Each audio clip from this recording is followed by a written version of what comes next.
encourage your soul, enlighten your mind, and empower your faith. This is the Light Network.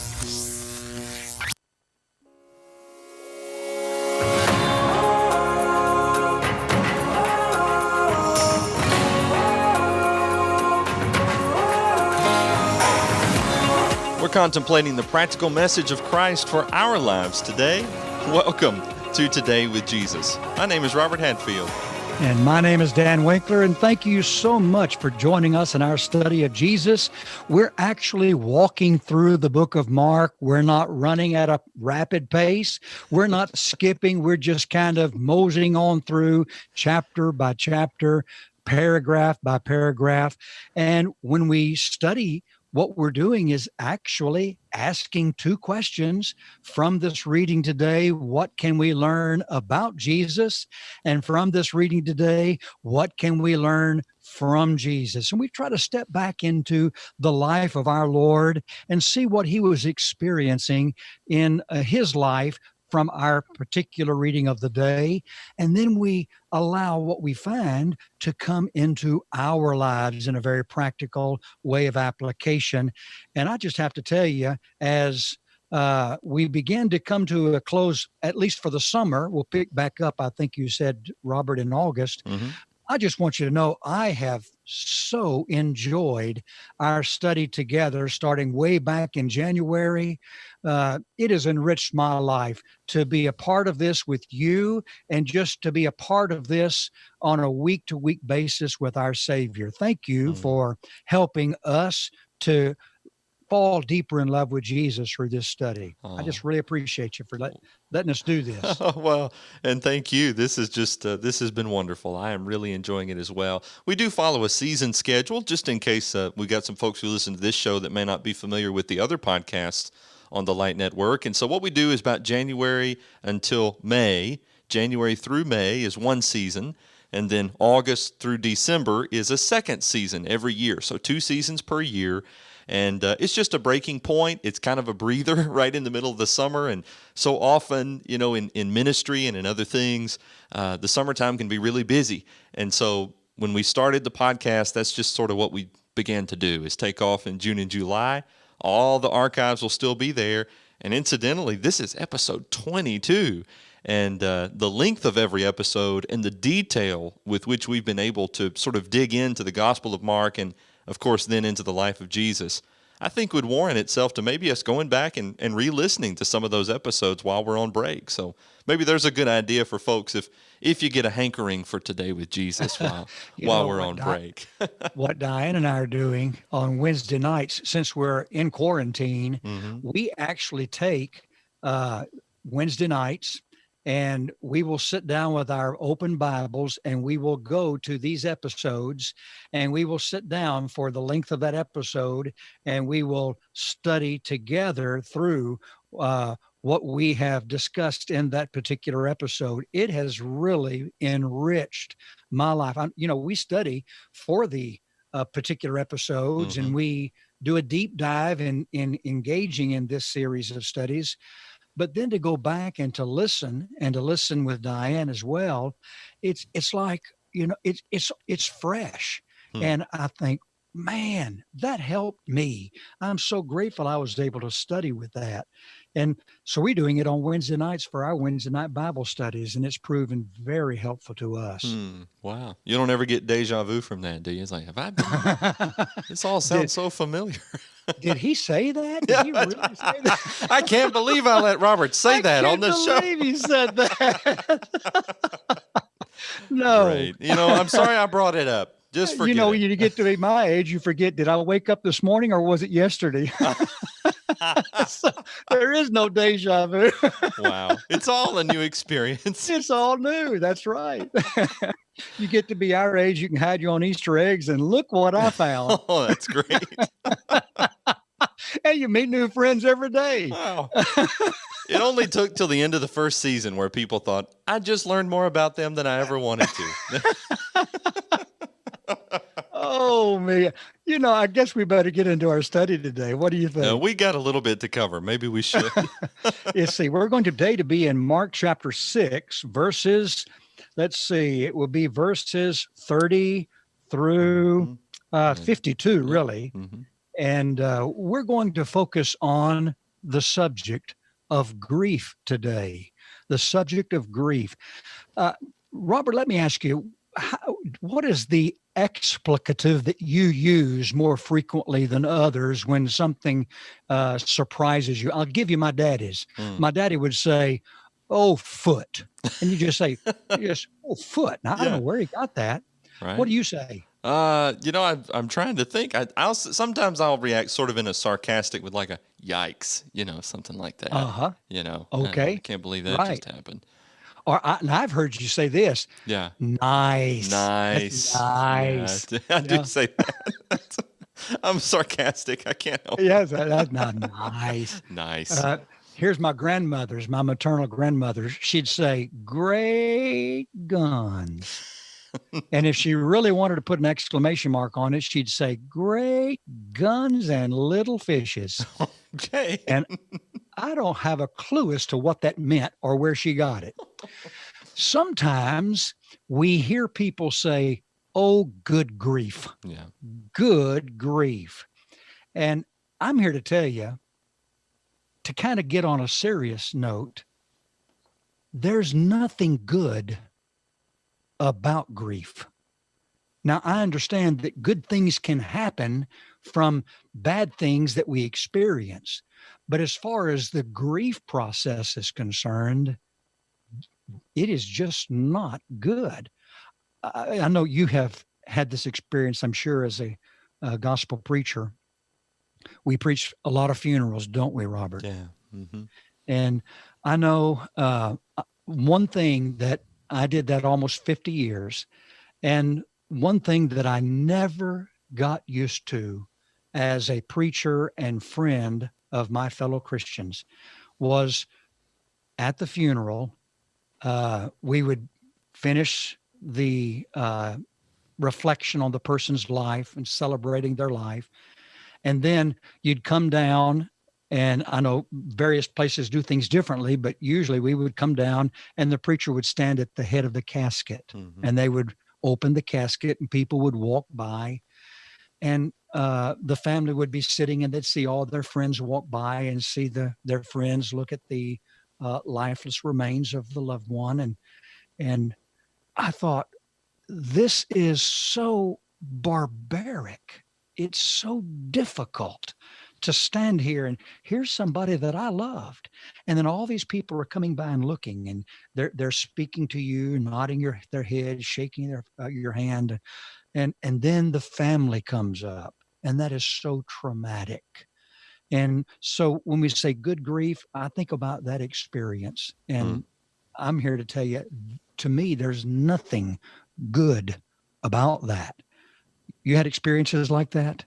Yes, sir. And when you mentioned that, standing at the head of the casket, that is the worst part, I think, of the entire thing. There may have been other moments, just in particular, but in general, that is the hardest part. Yeah. Watching people sort of say goodbye in a sense in that Well, moment.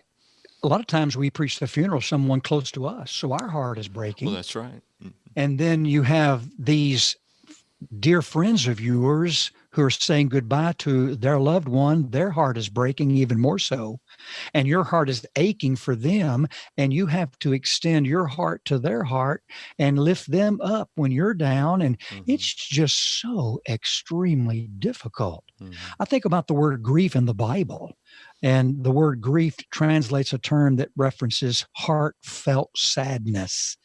We see it, for example, in John 16, verse 6, where it references someone who has sorrow that has filled their heart, sorrow that has literally filled the heart. And then in Second Corinthians 2, verse 7, the word is used, and there reference is made to someone who was overwhelmed by excessive sorrow. Hmm. So sorrow that fills the heart, excessive sorrow, and that's the word translated grief in the New Testament. There's just nothing good about it. But here's some good news for us today. there can be relief for grief.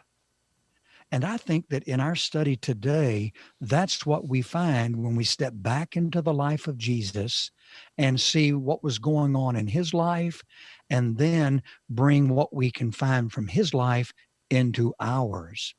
Could I ask us to do something here? Could I ask us to just take the idea of grief and set it aside for a moment? Let's just take this whole concept of grief and set it over here on the shelf. And we'll come back to it. But for a moment, let's just set aside this idea of grief and step into our passage, Mark chapter 6, beginning with, verse 30, and go on through the chapter and step into Jesus' life. And we're not going to, on the surface, see anything about grief, but I think as our lesson unfolds, we'll see how appropriate what we're reading here is to this subject that we all have to endure. Let's think about what we can learn about Jesus by stepping into his life. I see two miracles in our reading today. Let's see. The first one, Jesus feeding the 5,000, and that's Mark 6, verses 30 to 44. And the second one, Jesus walking on the water, verses 45 to 52. And then the chapter closes with Jesus engaging more in healing various individuals that were sick. Let's think about those two major miracles, we call them, in verses 30 through 52 today. If you want to focus on the first one, kind of put our finger on the pulse of this Jesus feeding the 5,000. Sure. So we get the privilege today of talking about two very familiar miracles, and this first one, miracles of Jesus, and this first one here, Jesus feeding the 5,000. I guess this is the miracle that it would have affected the most people at any one time. That is, that they benefited from that miracle. This is different than the daughter of Jairus being raised, and so obviously she was dead and is alive, and her parents and immediate family are rejoicing. But here we've got 5,000, and Matthew tells us these will be men, and so the implication is maybe there are other members of the family, women and children, that were also benefited from this, filled to satisfaction even, but I'm getting ahead of myself. But beginning at verse 30, we find that the apostles have returned. Now, Jesus sent them on what we call the limited commission. That's a section of Mark that we're going to circle back around to, the Lord willing, on a different episode. And so while we didn't cover that previously, they're going out and preaching and teaching, healing by the authority and power of Jesus, and returning. And then verse 31 actually helps us to connect what we're talking about a little bit. Jesus said to them, "Come away by yourselves to a desolate place and rest a while." On the surface, from Mark's account, it seems that Jesus is encouraging them after they've returned from this ministry of which they've been a part to come and rest. And that's well and good, no doubt appropriate. Matthew's account is interesting because in Matthew 14:13, Matthew tells us that when Jesus heard this, referring to the death of John the Baptist, which we covered on our previous episode. And so when Jesus hears this news, he wants to go and be apart and separate for a while. That's what's linking these two, and thus the reason for our episode today that we'll get back to in a moment. Right. This account, this miracle, is recorded by all four gospel writers. We've got Matthew chapter 14, of course, Mark chapter 6, Luke chapter 9, and John chapter 6, which makes this very significant and actually quite unique. That, and then if you want to count the resurrection as a miracle of Jesus, although it's certainly in a class all its own, would be the only one or two, if you're counting the resurrection, that all four writers will mention together. And so that is of interest. They went away. They've been so busy, Mark tells us in verse 31, they don't even have the time, the leisure to eat. They went away in the boat to a desolate place by themselves. John tells us they're crossing the Sea of Galilee, also known as the Sea of Tiberias. They're in this boat and they're going to try and be alone. But many saw them going. They recognized them. They ran there on foot from all the towns. And the text tells us that they actually arrived at the destination before Jesus and the apostles did. Jesus goes ashore, verse 34. John tells us in John's account he actually goes up on the mountain with his disciples. He sees the great crowd, and Mark says he has compassion on them. And then Mark draws from an Old Testament imagery that they were like sheep without a shepherd. Here were a bunch of people that were scattered around, and maybe we can talk about that some more in just a minute. He teaches them many things. This must have been a very large outdoor area where all of these multitudes could have been gathered together. And then it starts getting late. I've read somewhere that they would eat their main meal toward the evening hours, the sort of the supper time meal. And the disciples come to Jesus and they note, hey, listen, this is a desolate place. The hour is now late. Send them away and go into the surrounding villages. I guess that would make sense, right? It's dinner time. We don't have anything we can give them here. Jesus, don't you think we need to disband this big group of people so they can go buy something for themselves? It's John's account that inserts here that he initiated the issue to Philip as a test. John chapter 6, verses 5 and 6, discussing, well, what do you think we should do about this? Where are we going to buy bread so that these people may eat? And John says that this was a test to him, for Jesus himself knew what he was going to do already. I love that little tidbit about Jesus. They said to him, shall we go and buy 200 denarii worth of bread? And in John chapter 6, verse 7, Philip notes that even that amount, quote, would not be enough for each of them to get a little.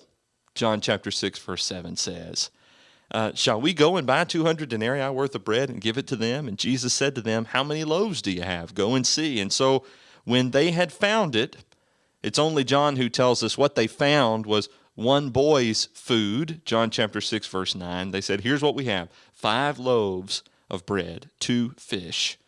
He commanded them all to sit down in groups on the green grass. They sat down in groups, some by hundreds, some by 50s. And taking the 5 loaves and the 2 fish, Jesus looked up to heaven, said a blessing, broke the loaves, gave them to the disciples to set before the people. And he divided, that is, Jesus divided the 2 fish among them all. And they all ate and were satisfied, and they took up 12 baskets full of broken pieces and of the fish. John chapter 6, verse 12 said that Jesus actually initiated that. Gather up the leftover fragments that nothing may be lost, he said. And verse 44 says, those who ate the loaves were 5,000 men. And again, as we mentioned a moment ago, not counting the women and children. When this actually took place, John chapter 6 will tell us that the people perceived this is the prophet who is to come, throwing back to the Old Testament, Deuteronomy chapter 18, verse 15. And Jesus, perceiving this, that they wanted to take him by force and make him a king, will then withdraw by himself again to a mountain by himself, John 6, 14 and 15. So this is a really fascinating section of Scripture. The traditional site that this takes place, and then I'll quit for a minute and let you get a word in edgewise. But, no, I'm listening. I'm thoroughly enjoying what you're having to say. According to tradition and historical tradition, there's really no way for us to, without a shadow of a doubt, confirm archaeologically the exact site that this took place. But the tradition is that the feeding of the 5,000 took place in a location known today as Tabgha, if I'm pronouncing that correctly. And at that site, there is a church building that's been erected sort of as a reminder of that tradition. And then there's a mosaic there that has 2 fish and then a basket with presumably some loaves of bread depicted on the inside, just to indicate that might very well be the site where that took place. And it certainly is a site. If you go and look at pictures of this, you can Google traditional site for feeding the 5,000. You can find that. There's vast sort of land that's flowing sort of down a hill and overlooking the Sea of Galilee, just as John's description of this took place in John chapter 6. And there'd be plenty of space for a large gathering like this, and even spreading out in groups of 50 or 100. And so to go and maybe do a Google image search and to get a visual of that helps to bring this text to life all the more. Yeah. What I'm listening to you unfold the miracle for us. And I heard you say earlier that Jesus had just heard about John the Baptizer's death. And then the apostles come up and they say, look what we've done. Look what we've been able to accomplish again on the limited commission. And then that's when Jesus says that let's come apart and rest a while. I couldn't help but think, I have heard someone say, the Lord said to the apostles, come apart and rest a while, and all we do is just come apart. And so maybe we need to pay attention to the rest of that passage to be helped as well. We do need to isolate ourselves on occasion and rest a while. But I'm listening to all of this, and despite the fact that Jesus is wanting to get away, Matthew says by himself, Mark says by themselves, I'm watching. And when Jesus sees this crowd, verse 34 says he had compassion on them. And Robert, the word had compassion translates a verb that is passive. And what's significant about that is Jesus did not choose to feel compassionate on this occasion. What he saw moved him to feel something. So he saw these people and he was moved to feel for them because they looked like sheep without a shepherd. He was moved to feel for them, wanting to be a shepherd to them. And so really what I'm hearing you say there is, here they are wanting to get away, but here's a mass of people, and Jesus is moved by seeing them and their needs. And even though they wanted to get away, he stepped away from their initial plans and decided to be someone who served.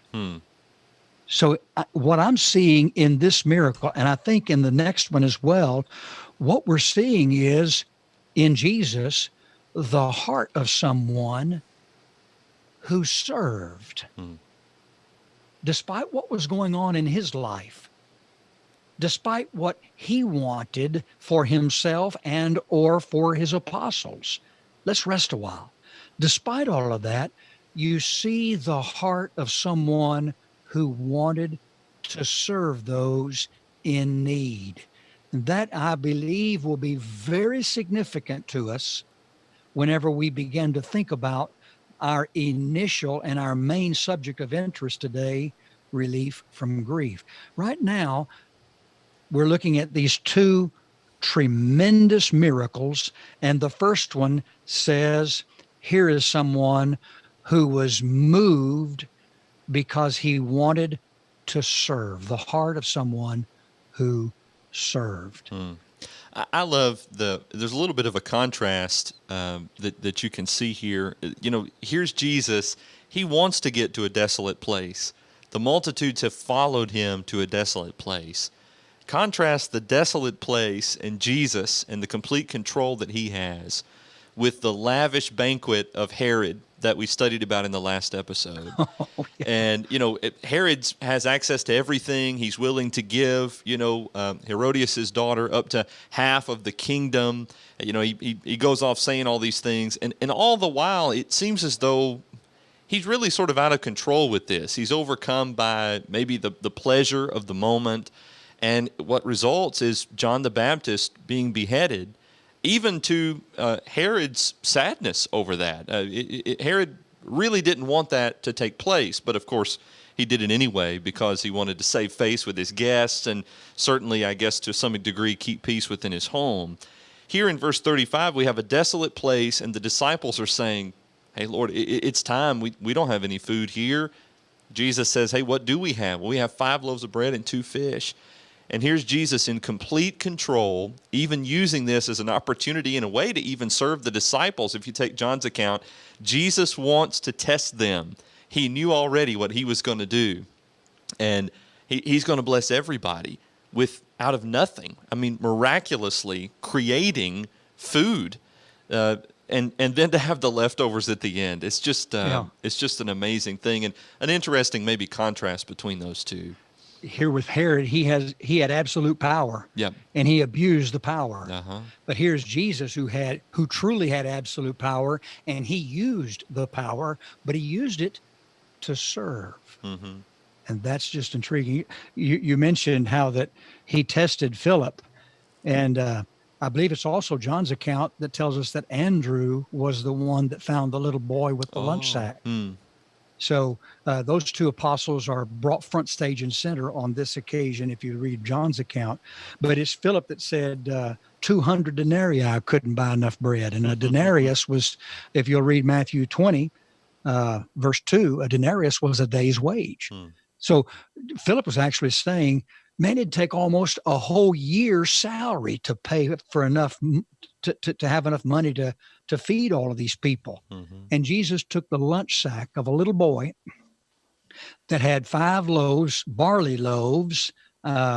We read in John's account, I think it is, barley loaves, which is the cheapest of bread, and then 2 fish. And they were small fish, very much like sardines. You like sardines, Robert? I'm not a fan. No, sir.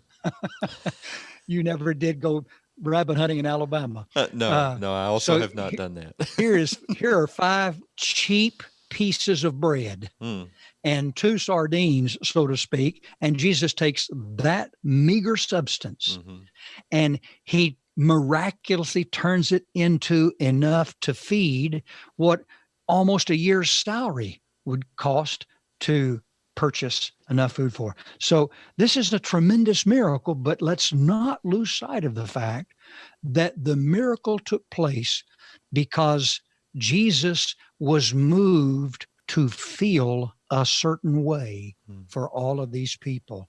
And we see in that the heart of someone who served. Now, when we learn about Jesus on this occasion, we're learning about someone who wanted to serve others. Reminds me again, I think we've referenced this before, Matthew chapter 20, the Son of Man came not to be ministered unto, but to minister. And this, here he is, he's ministering to others. He is one with the heart of a servant.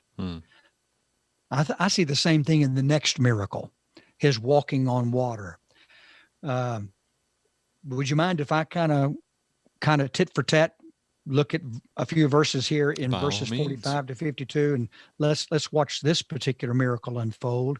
I like to think of his feeding the 5,000 as the miracle everybody was talking about. And I call it that because, as you referenced, this is the only miracle outside of the resurrection of Christ that is mentioned in all 4 of the Gospels. But then I also like to think of this next one, Jesus walking on water, as the miracle that everybody knows about. And if you were in a Bible class and you were going to introduce the miracles of Jesus, if you ask people, what are some of the miracles that come to your mind as far as Jesus exercising his power? No doubt you wouldn't go very far on people's list until they would come to this one. Well, he walked on water. It's one that everybody knows about, and indeed it was a miracle. Try it sometime and you'll see it had to be a miracle. I was going to the point of this account is not to teach us how to walk on water, right? No. If you try, make sure it's shallow water. That's right. Okay. And also film it and send it to Today with Jesus. Thank you. Oh boy. Verses 45 to 52. It says that verse 45, immediately, there's that favorite word of Mark. Immediately he made his disciples get into the boat. Now they have fed the 5,000 plus, and everybody's full, and they've gathered up the fragments that are left over. And now it says the days come to an end. All of that is over. And immediately he made his disciples get into the boat and go before him to the other side to Bethsaida. Of interest to me, he made his disciples do that. Mm-hmm. Now, the word that is translated made there is intriguing. It's actually the word for arm, as in curved, and then the word for up. And have you ever had someone take your arm and put it behind your back and then began to pull up? Mm-hmm. It won't take any time until you find yourself in distress. And in that circumstance, they can move you anywhere they want to move you. Now, you may have 40 pounds on them and they may be weakling, but if they get you into that kind of a hold and arm you up like that behind your back, they have power over you and they can make you go wherever you want to go. And that's the illustration that gives us the word picture of the term translated made. Immediately, Jesus armed up. He made his disciples get into the boat and sent them on their way to Bethsaida. And then it says he dismissed the crowd.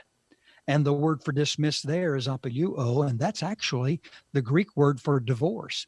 He divorced himself from the crowd. And then it says, after he had taken leave of them. Now, this is intriguing to me.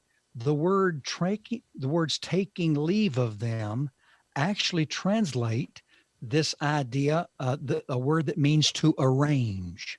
I find it all the way back in verse 38 when he takes the people, 38, 39, he takes them and he arranges them.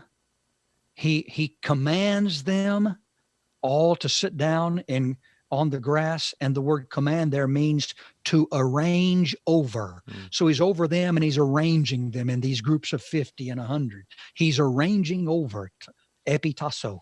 Now the word taking leave in verse 46 is the word tasso, to arrange, but it's prefaced by the word away from.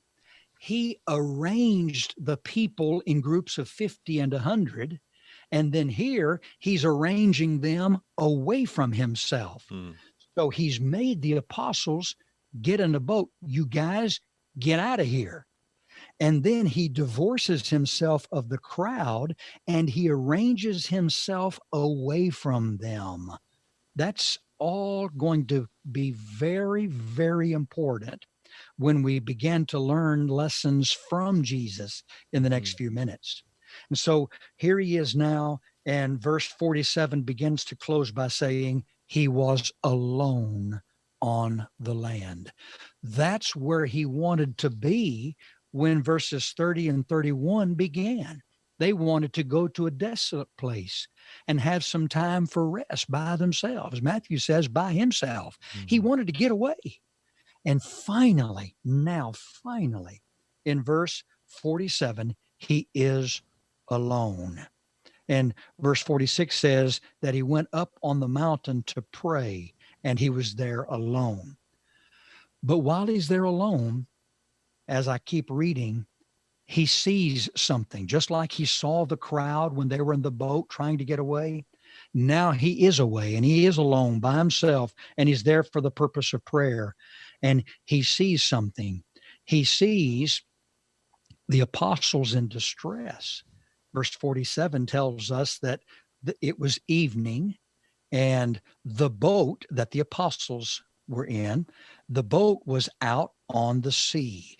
Now, John tells us in John 19 that they were about 3 to 4 miles outside to sea.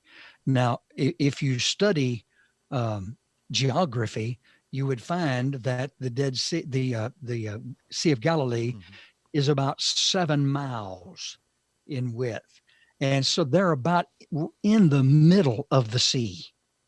So here they are, 3 to 4 miles out to sea, and Jesus is alone on the land, and he saw that they were making headway painfully. Verse 48 says they were rowing, making headway. The word actually carries the idea of trying to drive a chariot. They were trying to drive the boat painfully with torment and torture because of the waves. The wind was against them. And the passage goes on to say it was the fourth watch of the night. Talk to me about that, Robert. The fourth watch of the night. Yeah. What does that mean? Well, so they divided up the sort of the times, and especially throughout the day and into the evening, in increments, right? And so let's see. It starts. Of course, you're starting a new day, aren't you? At sundown, isn't that correct? And so you have to sort of get in that mindset. So you're looking at what, 6 p.m. until about 9 p.m. Is that correct? That's for the right. first watch. First watch. Yeah. And then 9 until midnight. And then you're going to go the second watch. And then you're going to go midnight till, 3? And that's going to be the third watch. And so we're between 4 a.m. and 6 a.m. with the fourth between watch. Between 3 I'm sorry, yes, 3 a.m. and 6 a.m. in the fourth 6 a.m. watch. Yep. So, I mean, it's the dead of night from our perspective. Yes. So here, I mean, it is pitch black in the middle of the sea, and they are driving their boat tormentedly through the wind and the waves that are against them. And that's what Jesus sees. And so it's verse 49 that tells us that he came to them walking on the sea. And then I find this intriguing phrase. He meant to pass by them. Mm-hmm. I've read that so many times, and when I read that, I think that's amazing to me. Why? You would think that he would want to go and say, "And you got room for one more, boys?" Yeah, and jump in with them. But he meant to pass by, and to me, in view of the distress and the circumstance, and trying to get even into our Lord's broken heart, as we'll see in a minute, to me, the only way I can make sense of that is he meant to pass by them, in that he was going to pass by them and get in front of the boat and walk in front of them. I played football in high school, and you'd on occasion you would have a play called. And so I would, instead of being a running back that carried the ball, I'd be a blocking back. And so I'd go around, and my purpose was to block and make way for the back that was coming behind me with the ball, a blocking back. And so that's kind of what I picture here. He intended to pass by them, get in front of them, and he was just going to be a blocking back. He was going to pave the way for the boat to make it through to the other side a lot easier. That's how I envision the meaning of this word. He meant to pass by them. But when they saw him walking on the sea, they thought it was a ghost. And the word translated ghost is phantasma. And it's our word for phantom. They thought he was a phantom. Is it the Grim Reaper? Is it a fellow spirit of the Grim Reaper here to guide us into eternity? They were alarmed. In fact, it says that when they saw him, they were terrified. But here's Mark's word again. Immediately he spoke to them and said, "Take heart. It is I. Do not be afraid." He actually gave them 2 commands. Command, or imperative number 1, is positive. Take heart. Better way to translate it, be courageous. Some translations, be of good cheer. Then he gave them a negative command or imperative. Do not be afraid. Phobia. Don't be afraid. Be courageous. Don't be afraid. And in the middle of those 2, he explained why he made such a statement. Be courageous, guys. Don't be afraid. And between those 2 statements, he said this: "It is I." Now, Robert, the Greeks did not have in Bible times, computers. Mhm. That might have been a very good thing. Uh, so they couldn't hit Command B and immediately start typing in bold letters. Mm. They couldn't hit Command I and immediately start typing in italics. Mhm. But they had a grammatical tool for the sake of emphasis. A lot of times, what they would do, the verb would in itself, that one word, the way the Greek language is, the verb would imply the subject of the verb. So he, you, I would be implied in the verb that you see there. But to emphasize the point, a lot of times what they would do, they would use the verb and it would imply the subject, but they would also insert the subject as well in front of the verb. And that's what you find here. So if you were to actually translate it word for word, it would be Jesus saying, be courageous. It is I. Don't be afraid. And I just want to pause for a moment and say this. You and I never need to forget Jesus has promised, I will in no wise fail you, neither will I in any wise forsake you. Jesus is always there saying to you and to me, hey, it is I. Hey, it's me. I'm here with you. And that's what he's saying to the apostles. Thus, be courageous. Don't be afraid. And he got into the boat. The wind ceased. They were all utterly astounded. They hadn't put all the pieces together, connected all the dots in reference to the loaves and fish, and needed some more help in reference to all of that. But this is the miracle where that everyone knows about. But look again. Once again, is a miracle that gives insight into the heart of someone who wanted to serve. He wanted to get away himself and with his apostles, but then he saw the crowd and he stepped aside from his initial desire and served as a shepherd to the sheep. He acted as a servant to their needs. Then he sent the apostles away. Then he divorced himself from the crowd. He finally arranged himself away from everybody. He's finally alone. And now that he's alone to do what he wanted to do, once again, he sees the apostles in distress. Once again, he leaves his initial plans and dreams, and he reaches out to be a servant to the needs of others. In both of these miracles, we see the heart of someone who served. That's Jesus. That's Jesus, the heart of someone who serves. So if I want to be like Jesus, what kind of a person do I need to be, Robert? I think I need to be someone who serves. That's right. So here's Jesus. What we learn about Jesus on this occasion, he had the heart of someone who served.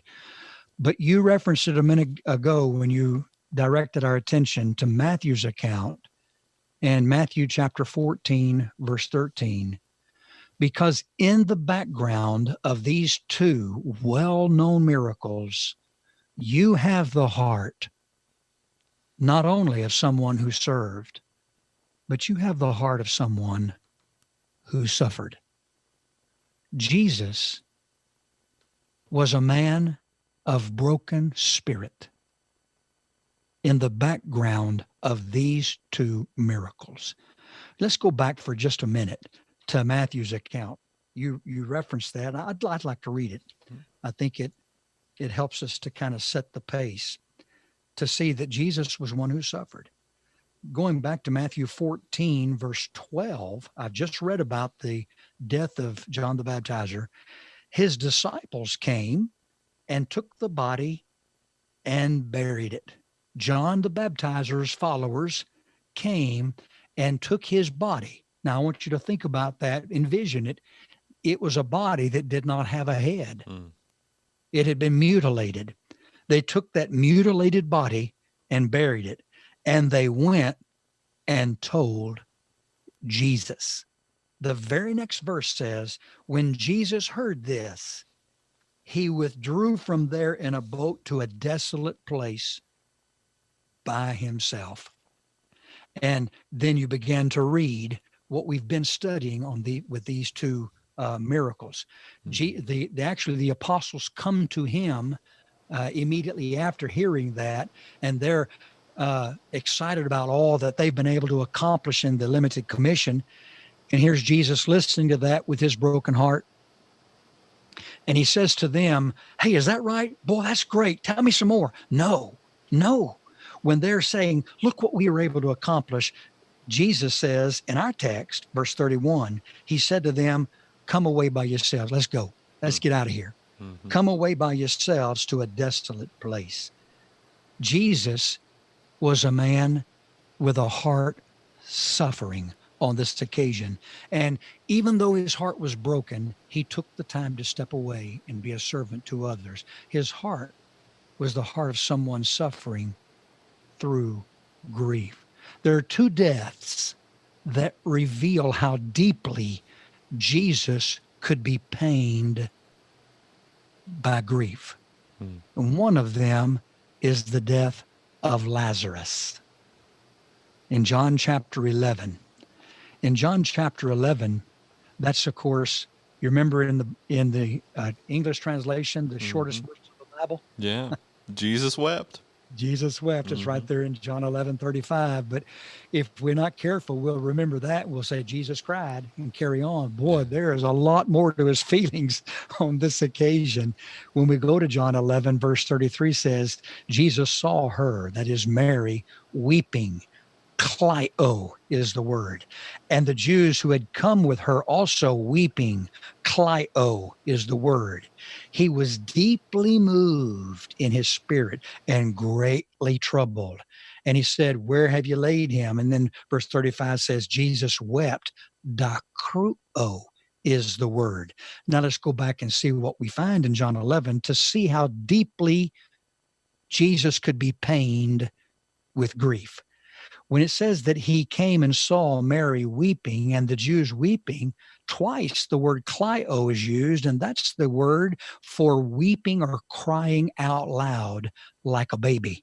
So tears are being shed and moistening the cheeks, and shoulders are shaking and people are sobbing. It's this crying out loud like a baby.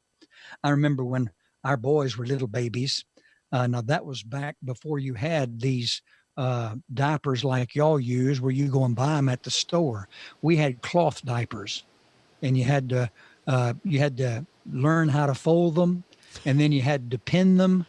And I'm telling you, it was hazardous. Not for, well, it could be hazardous for you too. I don't know how many times I stuck my finger in my thumb trying to pin those diapers on our sons.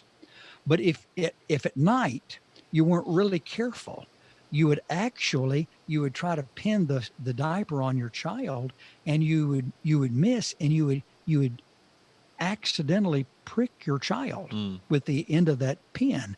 And it didn't take long to know you'd made a mistake. Big time. They would cry out loud like a baby, and they would begin to weep and to wail and to shake, and because you had hurt them. And this is Mary and the Jews. That's what Jesus walked up on and saw. When he saw that, it says he was deeply moved, and the word that is translated literally means to snort with anger like a horse. To snort like a horse. And it says he was greatly troubled, literally agitated. And I think about the agitator inside a washing machine.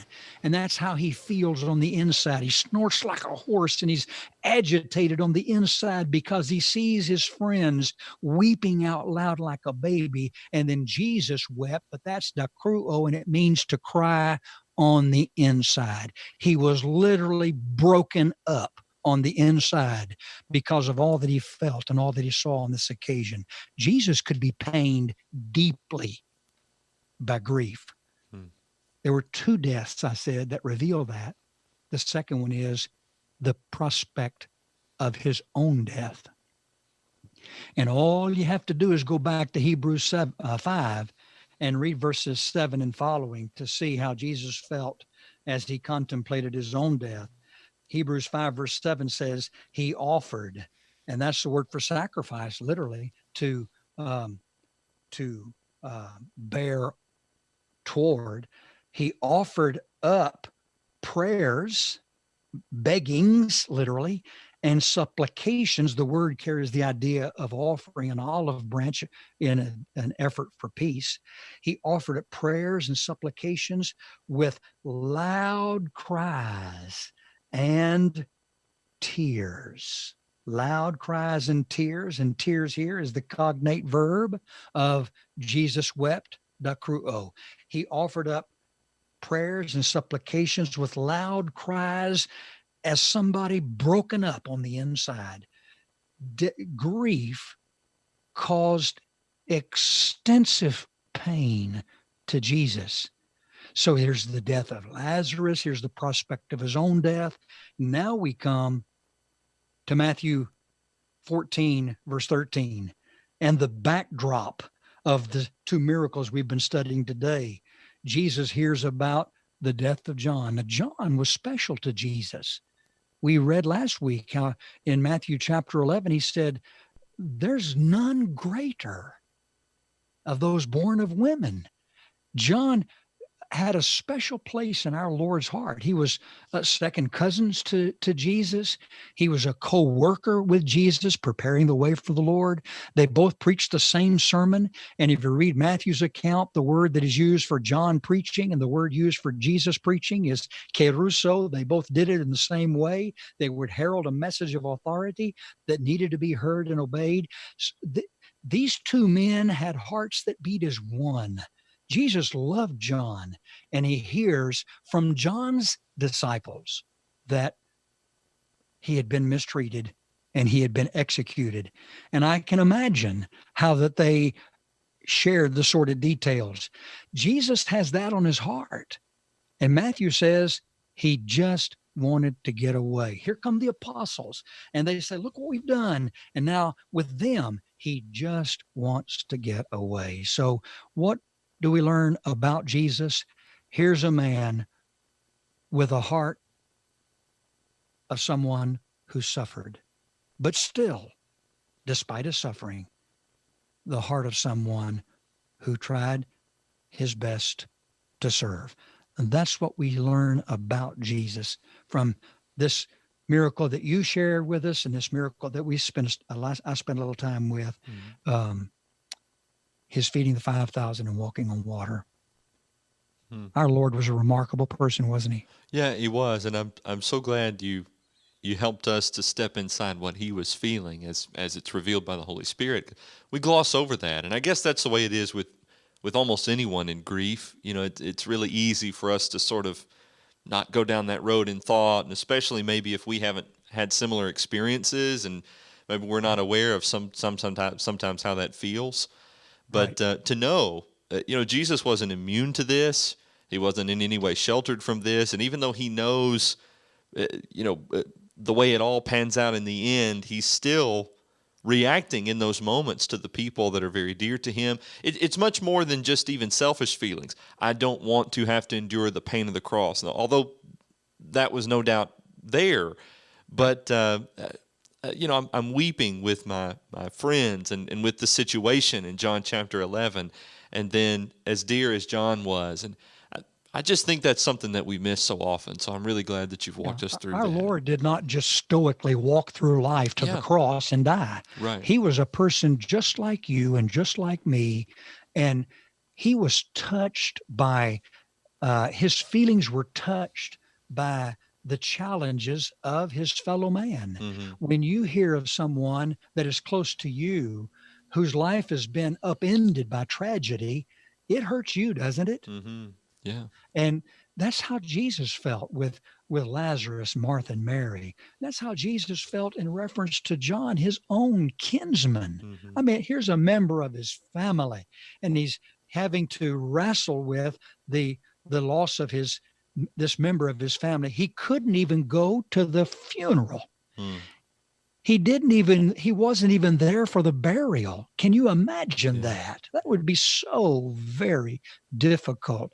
I think about our occasion currently and all of the wonderful caregivers in hospitals and how they have individuals that are in chronic need and they're dying actually from this virus, Mhm. and how they will take phones and they will uh, try to help loved ones who can't be there connect through technology Mhm. to this loved one that they're losing.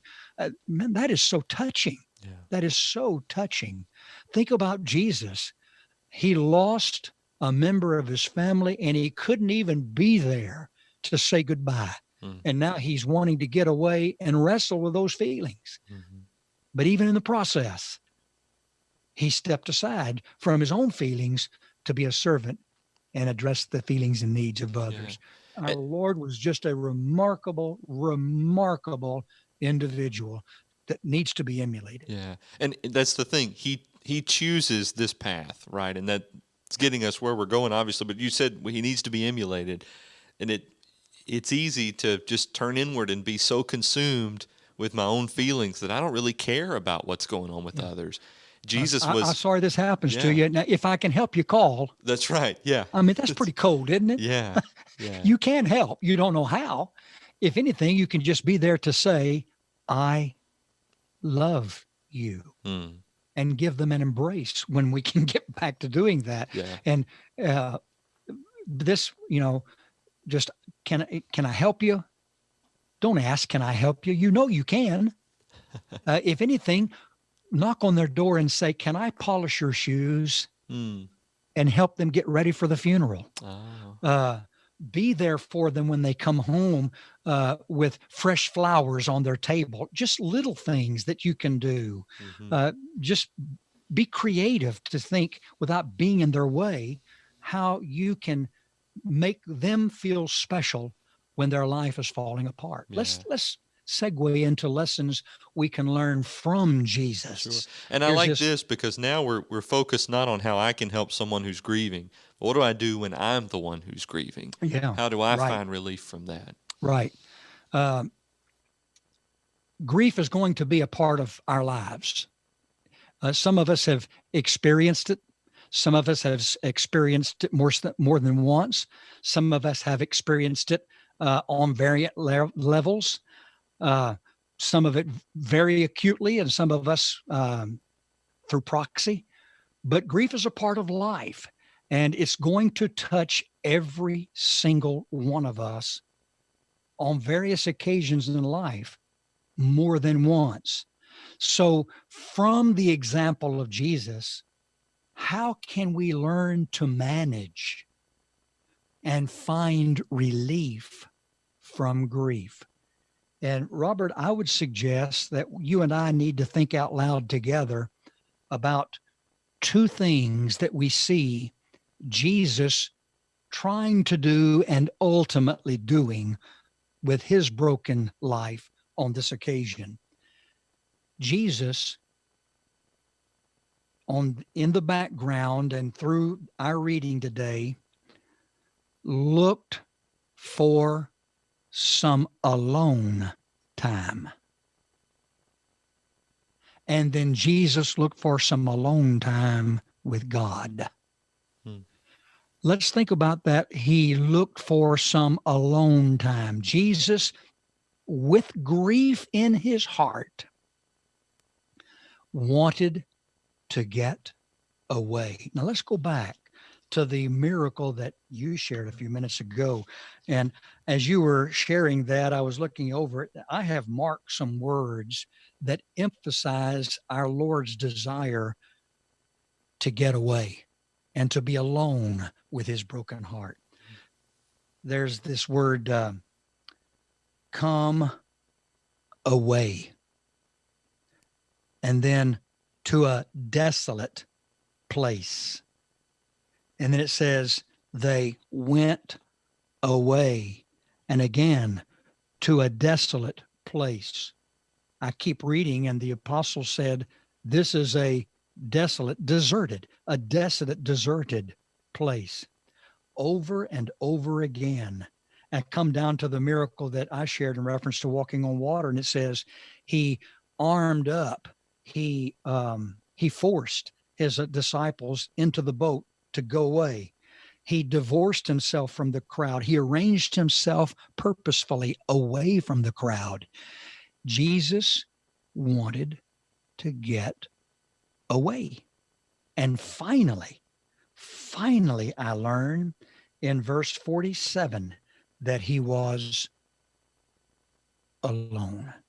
Jesus, in time of grief, wanted some alone time. Can you think of anybody else in the Bible that kind of was alone or wanted to, or spent some time alone in time of grief? Mm-hmm. Well, I think about Elijah and the grief that he felt.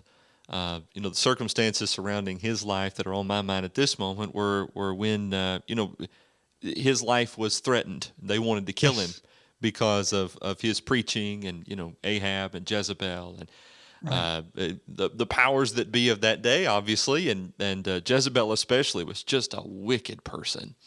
And Elijah believed the threats that she and King Ahab had uttered. And he goes apart, and then he sort of remains that way for so long that it actually becomes discouragement to some degree. And God says, no, you're not just alone. Right. But the point there is that God was with him. And I think that speaks to the point you were making a little bit earlier. God took care of him. God was with him throughout all of that. I think about him, and wasn't it Elijah that prayed to God to die? Mm-hmm. And he actually wanted the Lord to take his life. Yeah. Can you see the grief in that? Mm-hmm. I mean, a sense of deep grief. And he was alone. He wanted to be alone. He left danger, and in his grief, and it would make me feel grief-stricken if all that I had tried to do was met with the political figures in government of the day wanting to take my life. Yeah, that's right. I think about David. You remember when the little boy was born to Bathsheba because of their adulterous affair, and he knew that the little boy was not going to live. And for days, the little boy came, and we don't know about his circumstance, whether it was a fever or if there were other matters involved in his coming into this world. But for days, David didn't even get up. He laid down on the ground and prayed alone. And even to the point that when the baby boy died, the servants of David didn't even want to go in and disturb him. Here was the man grief-stricken. Here's a little baby. His son has been born, and he knows that this boy is not going to be permitted to live, and he's praying, please don't let that happen. And he's grief-stricken, and he's alone. He wants to be alone. Here's something I can learn from that.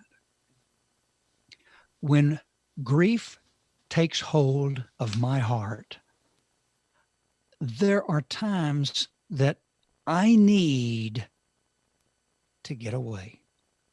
It may just be another room of the house. It may be I need to take a little trip with my family or my spouse, but I need some alone time to wrestle with my feelings. I need to put a finger on the pulse of who I am.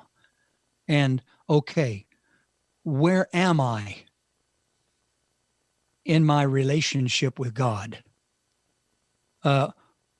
Okay, what kind of a faith do I really have? All right, what are people going to see in me when it comes to my faith in God? Are they going to see that I'm like everybody else? It just don't really make any difference? Or are they going to see a faith that proves to people that God can make a difference in your life, even when you're in a point of grief? I have to think through all of that, Robert. That's not something that just, oh, by the way, look what came into, it's not an epiphany. It's not something just comes. You have to think through some of these things.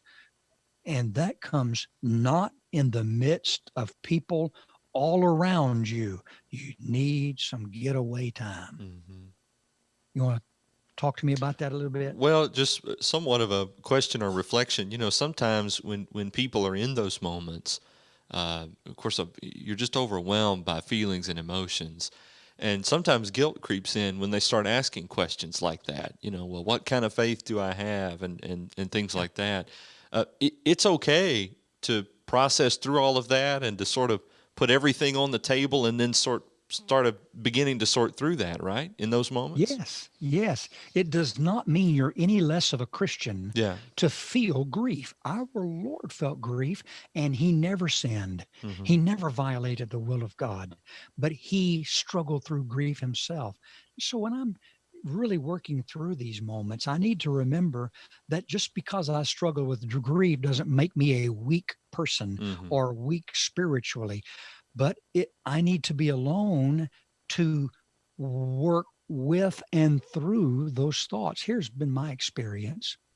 When tragedy occurs, our friends love us and we are grateful, aren't we? And because of that love, they rally around us and they want to be there with us. They feel with us. They feel for us. They want to be in our presence because of that. That love just is like a magnet that connects us. But after a while, you find yourself, I don't mean this in a bad way at all, but you find yourself almost smothered by the love. And you have to step back and appreciate with great depth the love that's expressed and shown, but step back a little bit for some me time. Hmm. And I just need to be with me. And I need to talk to me about me and where I am. And okay, now uh, let me think through this. What's just happened? Because what happens when matters that cause grief take place, it's like somebody punched you in the nose. You just it's you're stunned. You're stunned. Mm. And as you begin to come to grips with reality, everyone is around you and embracing you with their love, and it's so helpful. But you have to step back and begin to learn to experience the reality because it's there. Mm. And you need some alone time. You just have to have it. Jesus wanted it and he finally got it. But I learned that from Jesus. In times of grief, relief can come, but you got to have some getaway time. This is time for me. Hmm. Mm. Now, the next observation sort of helps us to know what we're going to do as a part of that getaway time, Yes. right? Yes. Mm. I also see here that in time of grief, Jesus not only wanted some alone time, there was a purpose for his alone time. He wanted to do something. Mm. He not only wanted to get away, but he wanted to get away and pray. And that's why we see here, of course, he wants to get away by himself. The apostles come, so he gets away. He wants to get away with them. He sees the crowd. He's moved with compassion because of what he sees. He addresses their needs with the heart of a servant. Then finally, he is by himself alone in verse 47, and he has made that possible. Verse 46 says, so that he could go up to the mountain, and don't miss the infinitive of purpose. He went up on the mountain to pray. Mm. He wanted some alone time with God. And I would suggest that right there is where we find the relief for grief. I remember when tragedy hit our lives, there was, I'm telling you, for about the span of 4 years, I wrestled. I wrestled with feelings of grief, and it was a come and go process. Mm. And I had a secret place. It's no longer my secret place, so I can talk about it and it not be a secret. But uh, in the congregation where I preached at the time, there was a large room, a gathering room, and it had lines around the floor on the outside of the carpet. And so I would go back there and I would walk the lines, and that's where I would pray. Hmm. And there would be many, many days I would be at work and I would just get up. And at times I would go to the secretary and I would say, I'm going to step back into the back for a few minutes. And that's when I would go back. And I knew that it wasn't a very good day. And grief had made its way into the room with me. And I knew I've got to have some alone time. Hmm. Not some time where I'm studying the Bible to prepare a sermon or a lesson. Not some time on the phone talking with I need some alone time. But I needed to go back there and have some alone time where I could just think with God, talk to God, and walk the line and pray. So alone time with God, I need to get away, and need to get away to pray. That's where we find relief for grief. And it doesn't come, boom, just on the moment. Hmm. Hey, look at there. I found myself alone. I got down on my knees. I was in grief. I got up and everything was okay. No, that's not what we mean. But it's the process of finding your getaway time, to pray, constantly doing that. And you find that in the process, your relationship with God strengthens, your trust in God deepens, and your ability to handle life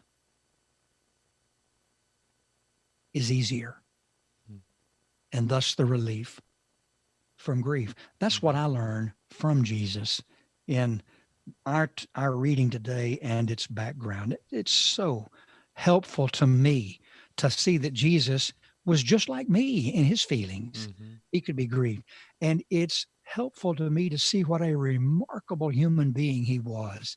He had to have his getaway time to pray. But even in the process, he found himself needing to reach out and serve. And that might be something else to remember, Robert, that when we wrestle with grief, relief from grief can come by getting away to pray, but also remembering to reach out and help someone else that's hurting. Mm-hmm. And that can help you when you're hurting. So it was with Jesus on this occasion. Mm. I think that so often when we think about following Christ, being a Christian in this day and age, I think that what maybe the general mindset of people in our day goes to is when we're all together as Christians, the corporate aspect of faith and, worship and those sorts of things. And so maybe for some, they talk about prayer and they think about corporate prayer. Jesus certainly would not be at odds with that. And we've already highlighted how often, he's going into synagogues and other places like that of his day. Of course, his apostles, after he's gone and his church is established in Acts chapter 2 and beyond, they'll certainly be involved in that. But right. Jesus certainly emphasized the need for personal prayer. To your point, enter your prayer closet, Matthew chapter 6, and he says there are some things that are just supposed to be between you and God. And the way I pray by myself may be entirely different from the way that I might lead a prayer, with other Christians. Yes. And it's supposed to be that way. Absolutely. That's okay. Yes. Yeah. Well, we're so thankful that you've been with us today for this study. And wow, I know I've been blessed by our time together. We're always appreciative of the fact that you're listening. And here we are in the season finale of our season 1 and as we conclude Mark chapter 6. Now, please note, I said season finale, not series finale. And so, the Lord willing, we're going to be right back in August. And I think the date is something like Tuesday, August the 3rd. 2020, if you're listening to this as we are releasing them chronologically.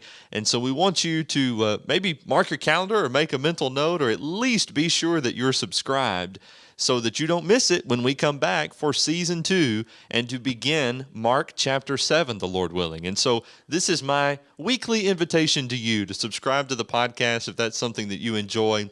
Apple Podcasts, Spotify, or wherever you get them. Just search for Today with Jesus and hit that subscribe button so that this new episodes will automatically be pushed to your device. We also have an email list at thelightnetwork.tv if you'd prefer for it to come that way, or we're on YouTube. And so go to YouTube and search for Today with Jesus or The Light Network, and you can subscribe that way as well. And we've got a playlist there just for Today with Jesus. thelightnetwork.tv/TWJ is our website, and there you'll find subscription links, previous episode archives, and even a button where you can message Brother Dan and me, and we would love to hear from you. We've gotten quite a few emails as of late. We have, and we appreciate every one of them. Absolutely. Every one of them. Yeah, absolutely we do. And so if you would like to kick in some feedback, we'd love to hear it. If you have a question or a concern or just anything, we're just encouraged to know that you're listening, and we would love to hear from you. So go to that website, thelightnetwork.tv/TWJ. Click that email button down toward the bottom of that page, and that's how you can get with us. If you want the direct address, it's robert@thelightnetwork.tv. As I mentioned earlier, this is Season 1, Episode 22, which means that there's a bunch of other content, even though this is our first season for this podcast. And so if you missed an episode, or maybe you want to go back and brush up on something, we've gotten a lot of feedback about Season 1, Episode 17, which is the one where we talked about demons from Mark chapter 5. And so maybe you want to go back and listen to that one as an example. That would be a wonderful thing for you to do as we take our break for the summer, and then, Lord willing, return in August of 2020 for season number 2. We're talking Today with Jesus. I learn how to get some relief from grief. And for our parting words and our closing challenge for today, and really for the season, we return to our brother Dan to give us that information. Now, you said this is our season finale. Finale. And that sounds fancy, doesn't it? It does. I thought about that. We don't even have a cliffhanger. What are we going to do? Our writers really need to get on this. You know? Oh, my son. Here's one. I tell you, we're going to pick back up with Mark chapter 7 and tradition or truth. Tradition or truth. Oh. So what you believe, what you do as a Christian, the way you worship, where you worship, is it because of tradition or is it because of truth? There's a question to consider that we'll think about when we come back with Mark chapter 7, verse 1. I like it. Maybe that's a cliffhanger. That's it. Okay. Okay. Well, for the close of our lesson today on relief from grief, I came across the lyrics of a song by an individual named G.A. Young. And the song is called God Leads Us Along. Beautiful. I want to just read the lyrics to the second verse and the chorus. Thank you, Robert, for putting those words up for us. Mm-hmm. Sometimes on the mount, where the sun shines so bright, God leads his dear children along. Sometimes in the valley, in the darkest of night, God leads his children along. Some through the waters, some through the flood, some through the fire, but all through the blood. Some through great sorrow, but God gives a song in the night season and all the day long. I read those lyrics and I was reminded of what David wrote in Psalm 13. And he was very distraught with the affairs of his life at the moment. And he wrote in Psalm 13, verse 1, "How long, O Lord, will you forget me forever? How long will you hide your face from me? How long must I take counsel in my soul and have sorrow in my heart? Sorrow in my heart, grief all the day. How long shall my enemy be exalted over me? 4 times he asked the question, how long? And boy, Mm. if you know the sting of grief, you know the meaning of that question. How long am I going to have to do this? How long am I going to feel this way and such? But watch what David says in the last 2 verses of that psalm. But I have trusted in your steadfast love. My heart shall rejoice in your salvation. I will sing to the Lord. I will sing to the Lord because he has dealt bountifully with me.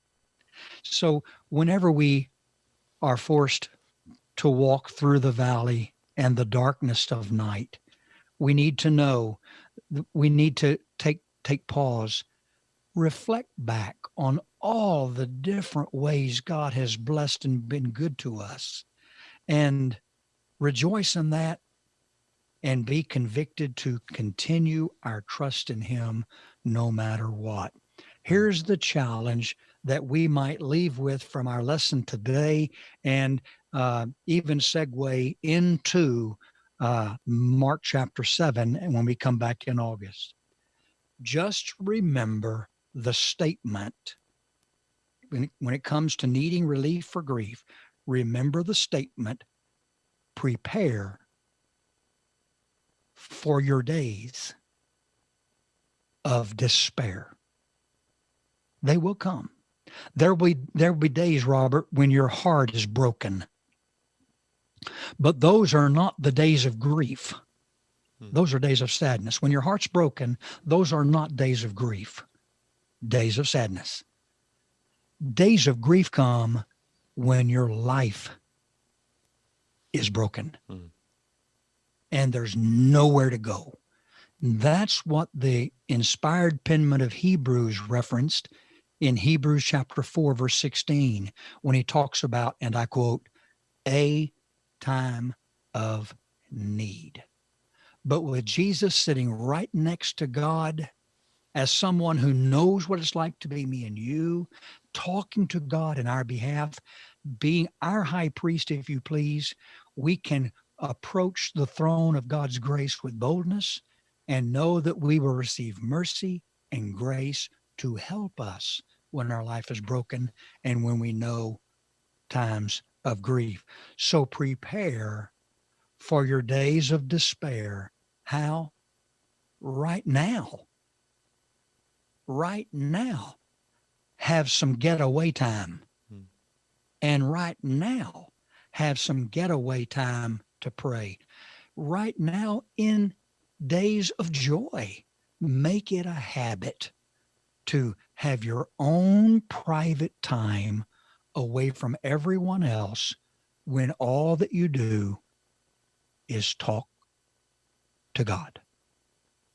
That's how you prepare for your days of despair. Because when those days come and you need to get away to pray, hey, you've been doing that all along. It's not foreign to you. So prepare for your days of despair is the challenge. And that's a challenge that certainly we could tweak and hone in on and really focus on even throughout this summer break. We're going to miss you and being with you on the podcast between now and when season 2 begins for Mark chapter 7. But until then, it is our prayer that you will live today and every day with Jesus in your heart and in your ways. Amen. God bless to all.